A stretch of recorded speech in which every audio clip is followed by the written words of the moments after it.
روسیې راتلونکی پسرلی په افغانستان کې د خونړي مقاومت خبرداری ورکړی. جزئیات هم دې ویډیو کې وګورئ او چینل سبسکرایب کړئ.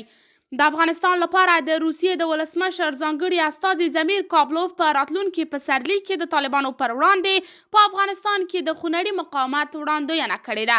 کابلوف په یوه تازه مرکه کې ویلي چې له شک پرته په راتلونکي پسرلي د قومي نفاق له کبله په افغانستان کې خونړی طالب ضد مقاومت وزېږوي.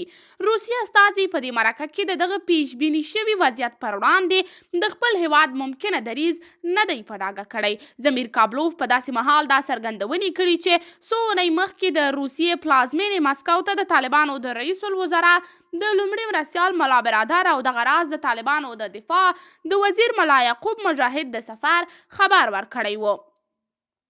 په راپورونو کې روسیې ته د څو طالب ضدو څیرو امرالله صالح، احمد مسعود او صلاح الدین رباني د سفر خبر هم ورکړل شوی و، خو ضمیر کابلوف د دواړو افغان جنگي ډلو د استازو سفر او د روسیې په منځګړیتوب یې د سولې د مذاکراتو د ترسره کېدو خبر رد کړی و. معلومه نه ده چې د روسیې ځانګړي استازي له نویو څرګندونو څخه څه موخه لرله.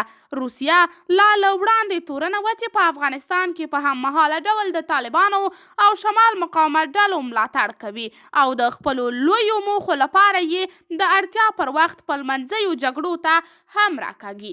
قدرمنو لیدونکو، تاسې په هکله څه نظر لرئ؟ خپل نظریات راسره په کمنټ کې شریک، ویډیو لایک او چینل سبسکرایب کړئ.